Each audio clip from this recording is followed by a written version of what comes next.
মুভিটি শুরু হয় 1996 সাল থেকে, যেখানে আমরা জেসি নামের একজনকে দেখি যে তার দাদার বাড়িতে যাচ্ছে।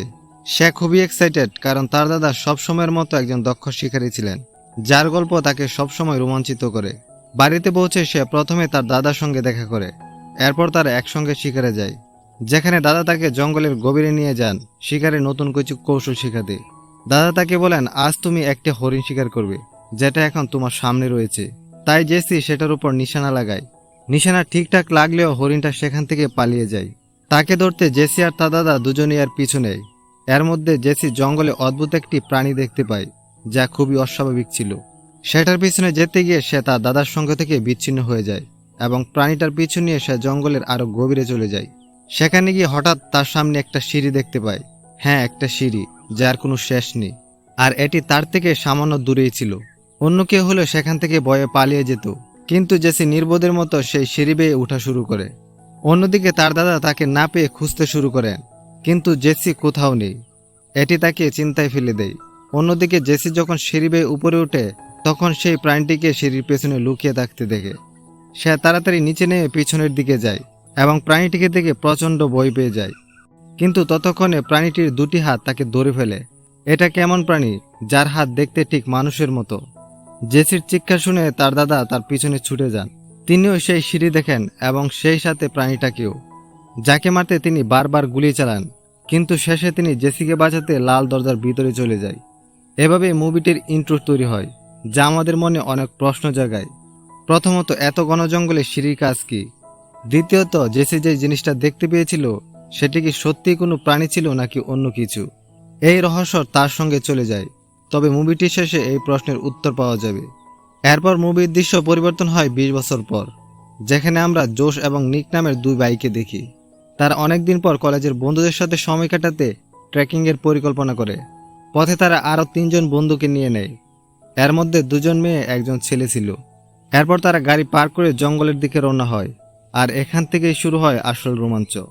কিছু দূর ট্রেকিংয়ের পর তারা একটি কুঁড়োঘর দেখতে পায়, যেটা ছোট ছোট গাছের ডালপালা এবং কাঠ দিয়ে তৈরি করা হয়েছিল।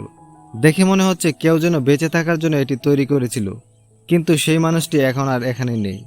তবে জর্ডান এই কুঁড়োঘরের ভিতর থাকলে কিছু অদ্ভুত অনুভূতি হয়, তাই সে বন্ধুদের এগিয়ে যেতে বলে। তারা পথ চলতে থাকে, চলতে চলতে সেখানে অনেক মজা করে, বিশেষ করে নিক, যে সবার সাথে ঠাট্টা করে। কিন্তু তারা সবাই ভালো বন্ধু, তাই কেউ তেমন কিছু মনে করে না। এর মধ্যে রাবিকা ক্লান্ত হয়ে বসে বিশ্রাম নিতে শুরু করে এবং পানি পান করে। কিন্তু এর মধ্যে তার বন্ধুরা অনেকটা এগিয়ে যায়, আর সে তা খেয়ালই করেনি। রাবিকা জুতোর ফিতে বাঁধতে গিয়ে সে দেখে একটা মেয়ে তার পাশে দাঁড়িয়ে রয়েছে। সেভাবে সম্ভবত এটা জর্ডান। কিন্তু যখন রাবিকা তার পা দেখে, তখন তার শরীরের লোম দাঁড়িয়ে যায়, পুরোপুরি পুরা দুটি পা। আরো ভয়ঙ্কর হয় যখন সে মুখের দিকে তাকায়। মুখটা দেখতে একটা শয়তানের মতো। এসব দেখে রাবিকা এত ভয় পায় যে সেখান থেকে দৌড়ে পালায়। কিন্তু সে পথ হারিয়ে আবার সেই কুঁড়োঘরের কাছে চলে আসে। হয়তো এই কুঁড়োঘরের সঙ্গে গল্পটির কিছু বড় রহস্য রয়েছে। সে ঠিক করে সেখানে থেকে যাবে, যাতে তার বন্ধুরা তাকে খুঁজে পায়। কিন্তু তখনই সেই ভয়ঙ্কর ডাইনিটি কুঁড়োঘর থেকে বেরিয়ে তার উপর হামলা করে। ঠিক তখনই রাবিকা সেখান থেকে আবার পালিয়ে যায় এবং অবশেষে তার বন্ধুরা তাকে খুঁজে পায়। কিন্তু এই ঘটনা তার মাথায় গেঁথে যায়। সে সবাইকে বলে যে সে একটা অদ্ভুত মেয়েকে দেখেছে, যেটা শয়তান ডাইনির মতো। কিন্তু তার কথা কেউ বিশ্বাস করে না। তারা বলে হয়তো সে অতিরিক্ত ক্লান্তির কারণে ভুল দেখছে। এরপর তারা আবার সামনের দিকে এগোতে থাকে। ধীরে ধীরে অন্ধকার নামতে শুরু করে। দুপুর থেকে তারা এখানে এসেছে। এমনিতেই প্রচুর গাছপালার কারণে জঙ্গলে তাড়াতাড়ি অন্ধকার নেমে আসে। অন্ধকারের আগে তারা আরেকটা অদ্ভুত জিনিস দেখে। জঙ্গলের মধ্যে একজন লোক স্যুট পরে দাঁড়িয়ে রয়েছে, যার মাথার পিছনে একটা বড় গর্ত, যেন কেউ তার মগজ বের করে খেয়ে ফেলেছে। সে কারোর সঙ্গে কথা বলছে। তারা তাকে ডাকলেও সে কাউকে পাত্তা দেয় না। সেই লোকটির কাছে একটা মেয়েও ছিল, যার হাতে একটা বাচ্চা। রাবিকার মনে হয় এটাই সেই ডাইনি মেয়ে, তাই সে সবাইকে তাড়াতাড়ি সেখান থেকে চলে যেতে বলে। তবে জোশ লোকটির সঙ্গে কথা বলার চেষ্টা করে, কিন্তু মনে হয় লোকটি তাকে লক্ষ্যই করছে না। যখন জোশ তাকে ছুঁয়, তখন সে সবাইকে লক্ষ্য করে। সে বারবার পাশে থাকা মেয়েটিকে তার স্ত্রী বলে পরিচয় দেয় এবং বলতে থাকে সব ঠিক হয়ে যাবে, তোমরা এখান থেকে চলে যাও, নইলে খুব খারাপ হবে। এরপর সে নিজের গলায় নিজেই গুলি করে, কিন্তু গুলি লাগার পরেও সে ঠায় দাঁড়িয়ে থাকে। তখনই সেই মেয়েটি উঠে দাঁড়ায় এবং তার বাচ্চাকে দেখায়, যার গড়ন দেখতে অদ্ভুত কোনো কীটপতঙ্গের বাচ্চার মতো, কিন্তু আকারে মানুষের বাচ্চার মতো। এই ভয়ঙ্কর দৃশ্য দেখে সবার চোখের পুতলি যেন বেরিয়ে যায়, বিশেষ করে রাবিকার, কারণ সে আগেও এসব দৃশ্য দেখেছিল, কিন্তু বন্ধুরা বলেছিল এটা তার ভ্রম। এখন সবাই নিজের চোখে দেখেছে। তারা বুঝতে পারে যে রাবিকা যা বলছিল এগুলো আসলেই বাস্তব। তাই তারা সবাই প্রাণপণে পালাতে শুরু করে, কারণ এটি তাদের একমাত্র পথ। কিন্তু তারা কোথায় পালাবে? যত পালাবে ততই ঘন জঙ্গলের গভীরে প্রবেশ করতে থাকবে। তাই তারা সিদ্ধান্ত নেয় যে যে কোনো মূল্যে বাড়ি ফিরতে হবে। কিন্তু অন্ধকার হয়ে যাচ্ছে, তাই এখন সামনে এগোনো ঠিক হবে না। সবার সম্মতিতে তারা ঠিক করে রাতটা এই জঙ্গলেই কাটাবে।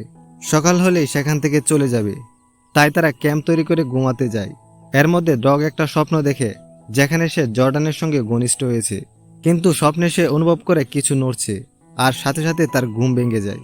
সে দেখে কোনো অজানা জিনিস তাকে জঙ্গলের দিকে টেনে নিয়ে যাচ্ছে। পাশে সেই বাচ্চা মেয়েটা কাঁদছে অদ্ভুতভাবে। ডগ নিজেকে ছাড়ানোর জন্য আপ্রাণ চেষ্টা করে। তখন একটা অদ্ভুত প্রাণী বা অজানা জিনিস তার উপর হামলা করে এবং তাকে নিয়ে চলে যায়। সে তার বন্ধুদের ডাকে, আর নিক তা শুনে সবাইকে জাগায়। জর্ডান যখন তার তাঁবু চেক করে দেখে ডগ সেখানে নেই। মাঝরাতে ডগ কোথায় গেল? সবাই লাইট নিয়ে তাকে খুঁজতে শুরু করে। এর মধ্যে জোস ডগের সেরা স্লিপিং ব্যাগ খুঁজে পায়, যার চারপাশে রক্তের দাগ ছিল। তারা এটি দেখে খুবই ভয় পায়, ভাবে হয়তো নেকড়ে তাকে নিয়ে গেছে। তখন জর্ডান জঙ্গলে একটা আলোর প্রতিফলন দেখে, যার পুরো জঙ্গলকে আলোকিত করেছে। এত রাতে এই আলো কোথায় থেকে আসছে এটা জানতে তারা সেই দিকে যায়। তখন জঙ্গলে তারা একটা সিঁড়ি দেখতে পায়, যেখানে আলো জ্বলছে। এই সিঁড়িটা ঠিক সেই সিঁড়ির মতো যেটা 20 বছর আগে জেসি দেখেছিল। এরপর কি হয়েছিল তা তার মনে আছে। তারা গভীর জঙ্গলে এই সিঁড়ি দেখে খুবই অবাক হয়। এই বিদ্যুৎ কোথায় থেকে আসছে যা দুটো বাল্ব জ্বালাচ্ছে? জোশ এই সিঁড়ির প্রতি খুবই কৌতূহলী হয়। বন্ধুরা তাকে থামানোর চেষ্টা করলেও কিন্তু সে সেখানে উঠে যায় এবং সেখানে একটা লাল দরজা দেখতে পায়। তারা মনে করে ডগ হয়তো এর পিছনে আছে। তখন ভিতর থেকে সাহায্যের আওয়াজ আসে। জোশ দরজা ভাঙতে শুরু করে। হঠাৎ দরজা খুলে যায় আর তারা নিচে পড়ে যায়। এরপর তারা দেখে জায়গাটা একটা বেসমেন্টের মতো, যা অনেক বিশাল। নিকো নিচে যায় জোশকে নিয়ে আসতে। তখন সে ডগের মতো কারো সাহায্যের আওয়াজ শুনতে পায়। তারা ঠিক করে এই বেসমেন্টের ভিতরে গিয়ে তাদের বন্ধুকে খুঁজবে। জায়গাটা অনেকক্ষণ অনুসন্ধানের পর তারা বুঝতে পারে যে এটা একটা মেশিনারি বেস।